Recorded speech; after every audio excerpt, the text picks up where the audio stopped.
Bueno, vamos a continuar, que tuve un problema técnico ahí con la memoria del anterior video. Recuerden de que no soy comunicador, no soy experto en aspectos de video, pero aquí vamos acomodándonos a la circunstancia. Muy bien.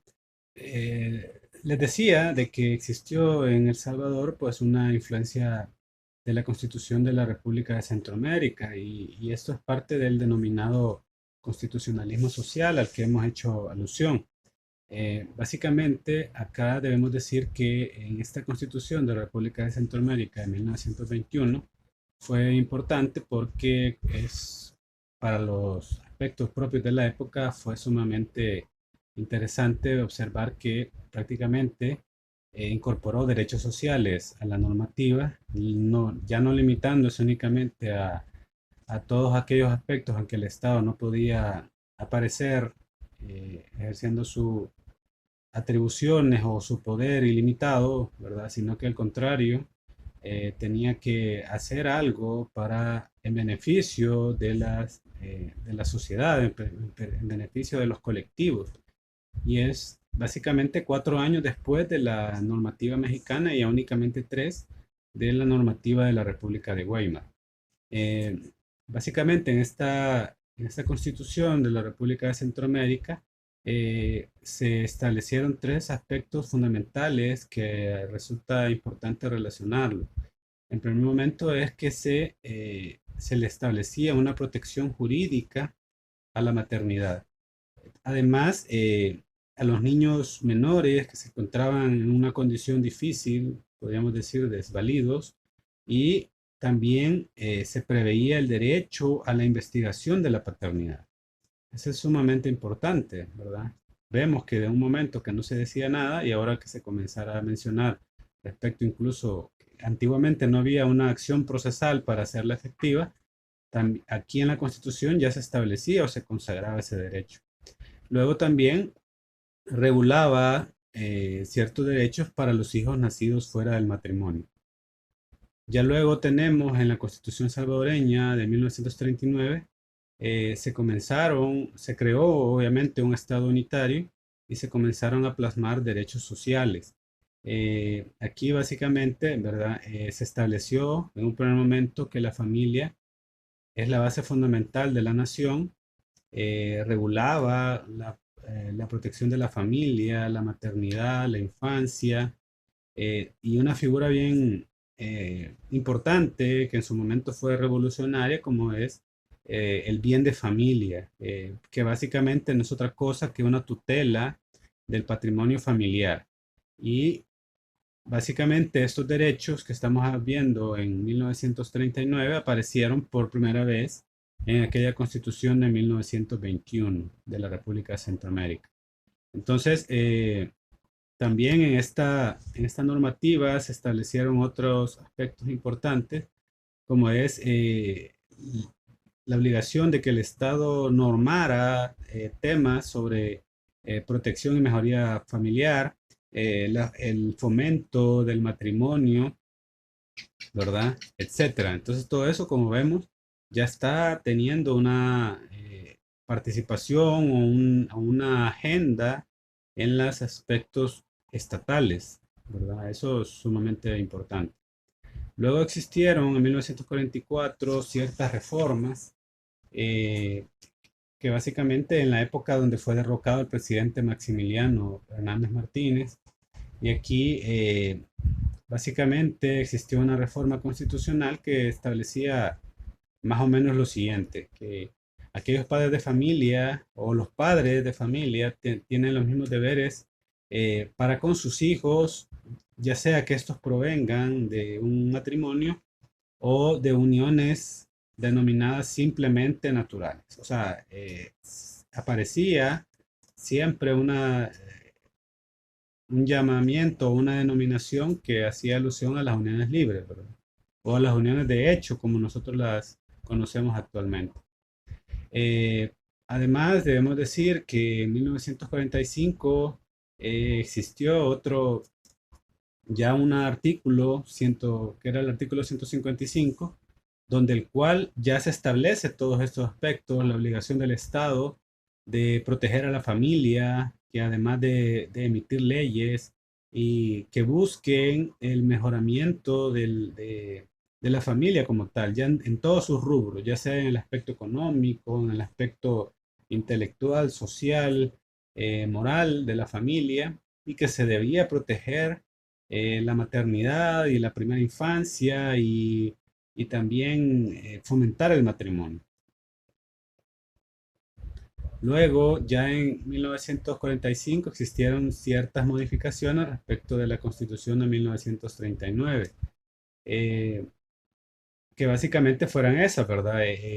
Señalar, ¿verdad? Que el Estado debía procurar que existieran mejoras de la familia en todos estos temas, ya sea económico, intelectual, moral y social que hemos señalado, y además lo importante de que el Estado se encontrara obligado a crear un régimen jurídico de carácter especial para la tutela o para el conocimiento de los menores que se encontraban en situación que bajo la terminología de esa época era una conducta antisocial.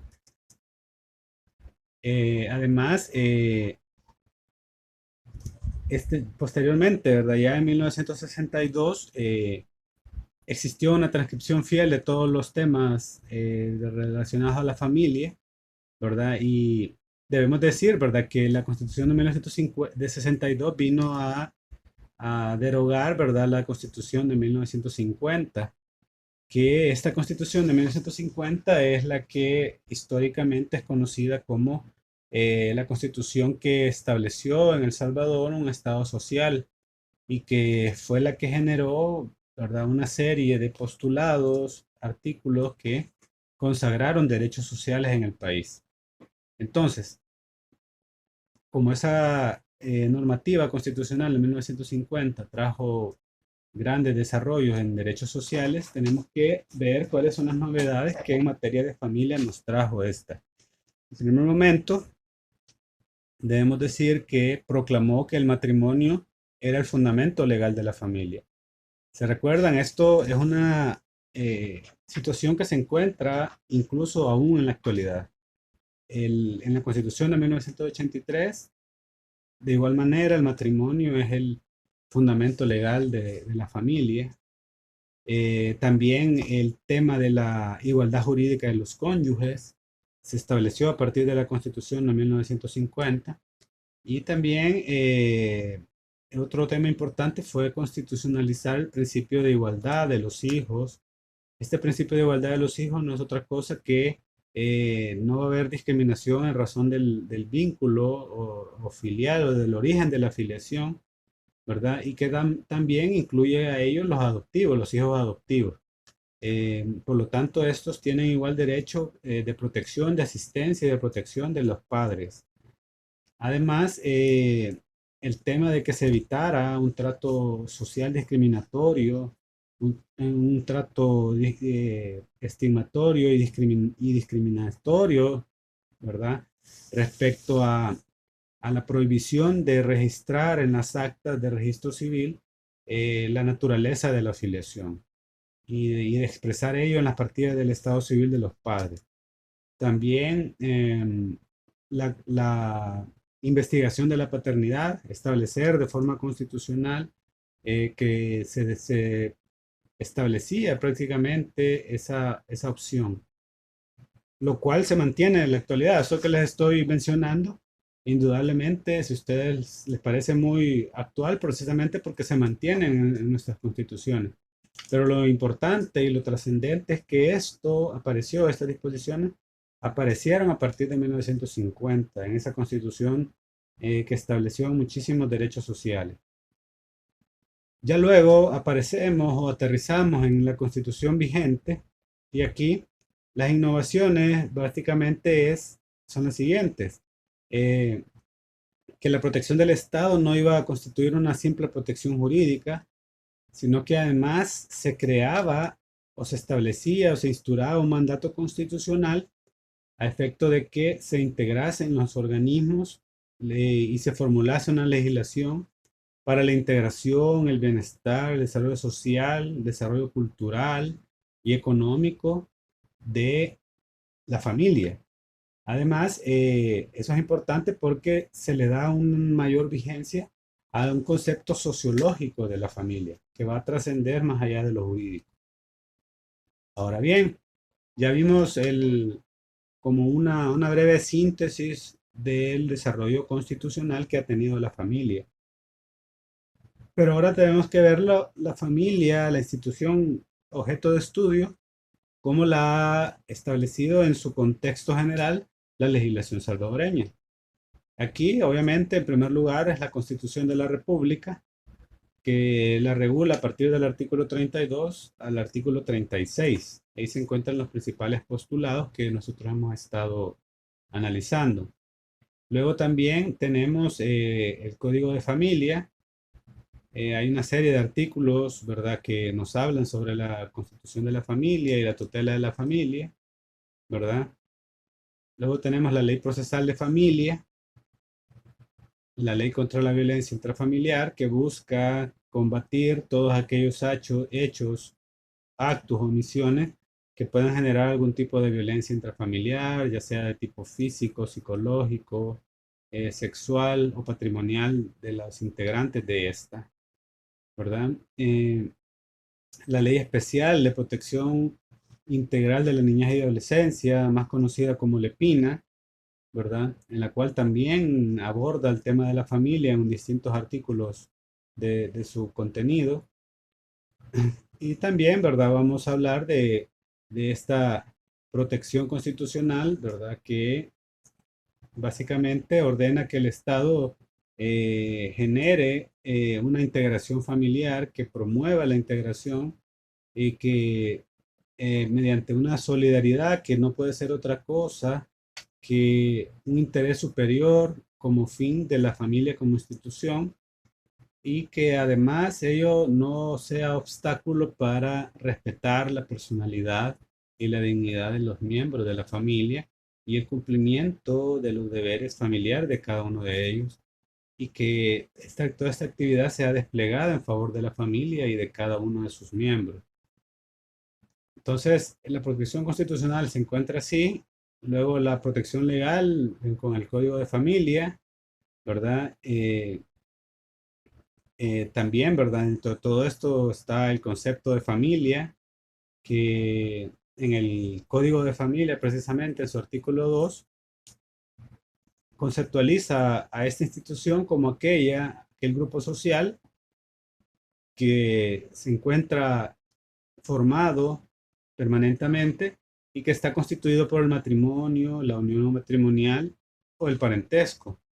Entonces, aquí básicamente debemos decir que en ese concepto que hemos dado, en este código, en la conceptualización del código, se encuentra muy apegado al derecho a constituir familia, que también es un derecho que se encuentra implícito en la Constitución.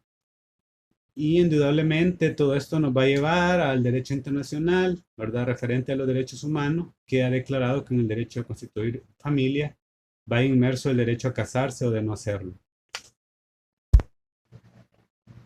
Decía también que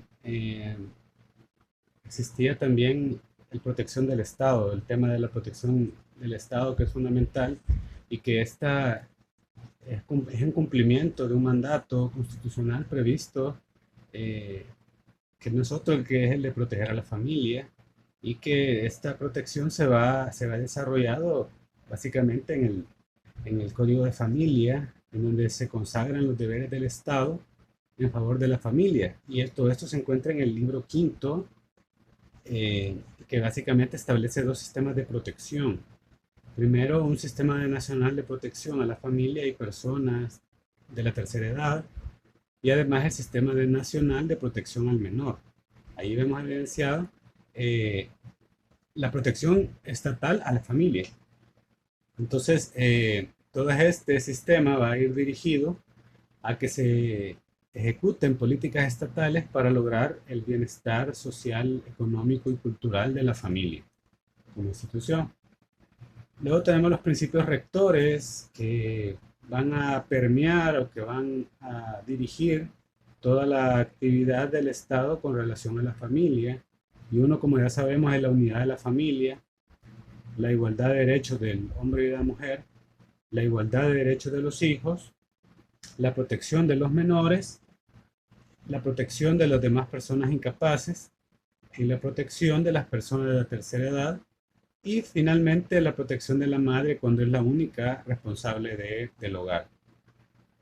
También otro tema importante es la interpretación, aplicación e integración de esta legislación familiar, que básicamente debemos decir que los derechos y deberes que se establecen en favor de la familia son absolutamente irrenunciables y además indelegables, y que las normas, como ya lo hemos dicho en muchas ocasiones, las normas que regulan las relaciones familiares son de orden público y por lo tanto los efectos de estas no pueden ser modificados por la simple voluntad de las partes. Además, tenemos el tema de la familia y los derechos humanos de las personas.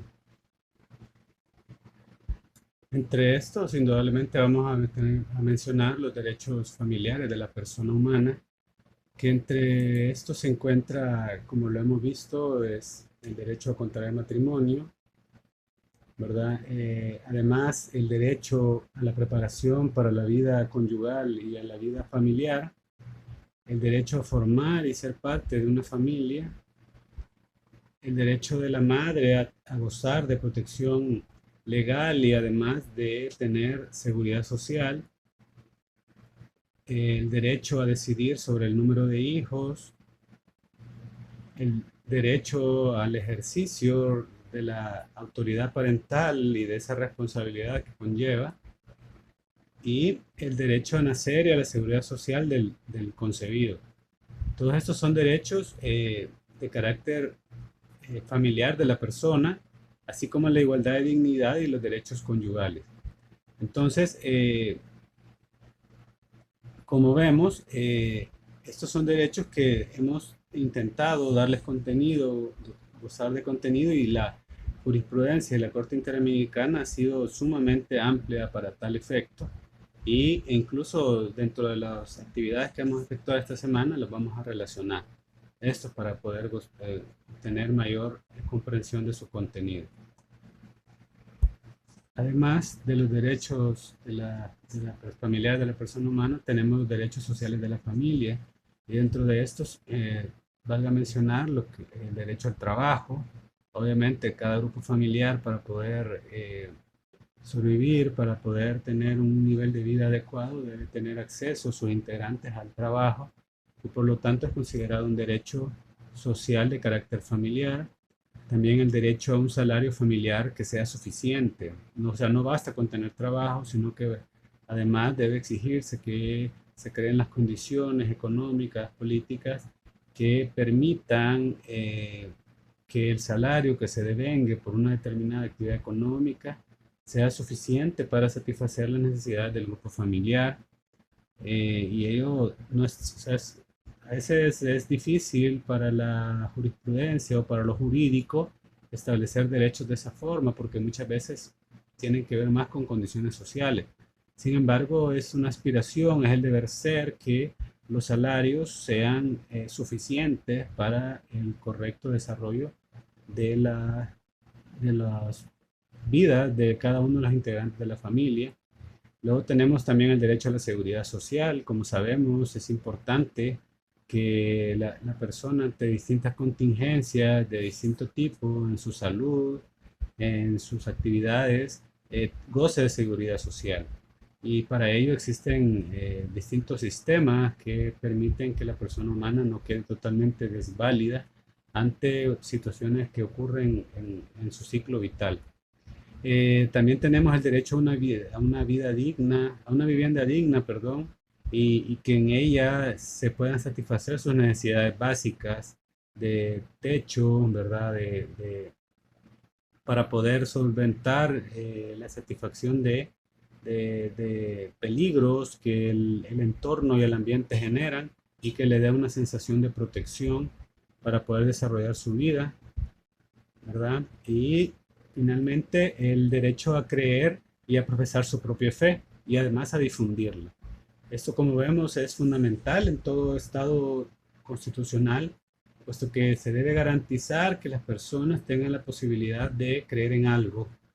Se dice que todas las personas necesitamos creer en algo o en alguien, y por eso es una necesidad muy humana. Y si una persona cree que en un Dios, ¿verdad? Y cree que para llegar a ese Dios se debe seguir una determinada religión, pues el Estado debe fortalecer, posibilitar que esta persona llene su sensación de fe mediante la creencia que estime conveniente. No le debe ser impuesta y además se le debe permitir a cada uno de los integrantes, aun y cuando esa libertad religiosa pueda chocar incluso con sus propios familiares. Muy bien. Entonces, básicamente, en términos generales, esto es lo que le tenía respecto a estos derechos sociales de la familia, y únicamente finalizar, ¿verdad?, con el derecho a participar del desarrollo integral de la comunidad. Como familia también tienen derecho a participar en directivas, en asociaciones comunales, etcétera, para que el entorno social les sea más favorable y que puedan luchar por las mejoras que siempre pueden o siempre se necesitan en determinados aspectos en cada comunidad. Así que de esta manera finalizamos esta unidad y vamos a quedar pendiente con el siguiente video. Así que muchas gracias. Seguimos pendientes.